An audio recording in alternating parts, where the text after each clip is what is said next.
महाराष्ट्र में कोरोना ने हाल बुरा कर दिया है। ब्रेक द चेन मुहिम के ऐलान के पहले ही राज्य बोर्ड की परीक्षाएं टाल दी गई हैं। इसी के साथ अब सीबीएसई बोर्ड की परीक्षाओं को लेकर बहस शुरू हो गई है। अभी तक के कार्यक्रम के मुताबिक सीबीएसई बोर्ड की परीक्षाएं मई में शुरू हो रही हैं, लेकिन अब जोर शोर से ये मांग जोर पकड़ने लगी है कि बोर्ड परीक्षाओं को अभी नहीं कराया जाए।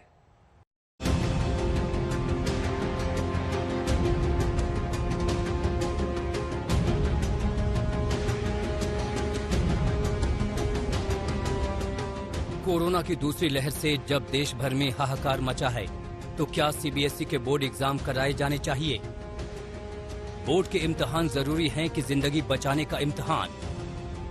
सीबीएसई ने अभी मई में परीक्षाएं कराने के अपने शेड्यूल में किसी तरह के बदलाव का ऐलान तो नहीं किया है, लेकिन अब धीरे धीरे ये मांग जोर पकड़ने लगी है कि एग्जाम इन हालातों में नहीं कराए जाने चाहिए। बच्चों का स्वास्थ्य हमारे लिए बहुत जरूरी है।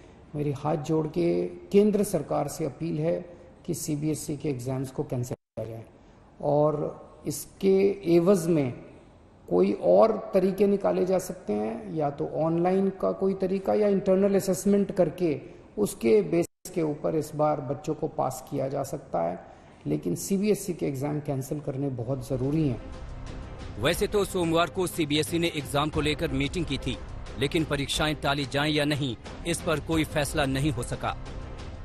उधर जब महाराष्ट्र, उत्तर प्रदेश, छत्तीसगढ़ और पंजाब के एजुकेशन बोर्ड ने परीक्षाओं को टाल दिया है, तो सीबीएसई के सामने दबाव को इनकार नहीं किया जा सकता। खुद छात्रों के सामने भी अजीब संकट है।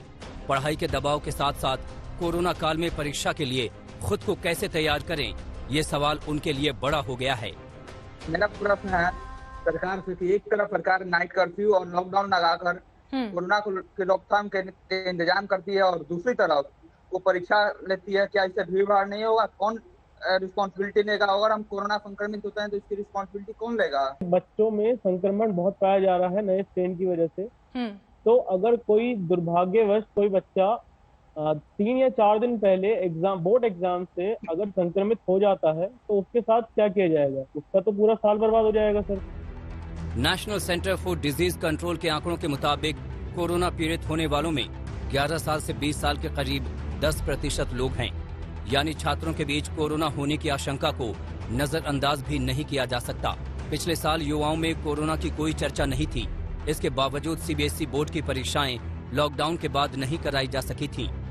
2020 में सुप्रीम कोर्ट की दखल के बाद लॉकडाउन से पहले हुई परीक्षाओं के आधार पर नतीजे घोषित किए गए थे। मेरे को लगता है कि 2021 में अब जब ये बोल रहे हैं कि बोर्ड्स एग्जाम ऑफलाइन होने चाहिए, तो वो एक बहुत बड़ा रिस्क फैक्टर है बच्चों के लिए और उनकी हेल्थ के लिए, कंसिडरिंग कि हेल्थ सबसे टॉप प्रायोरिटी होती है।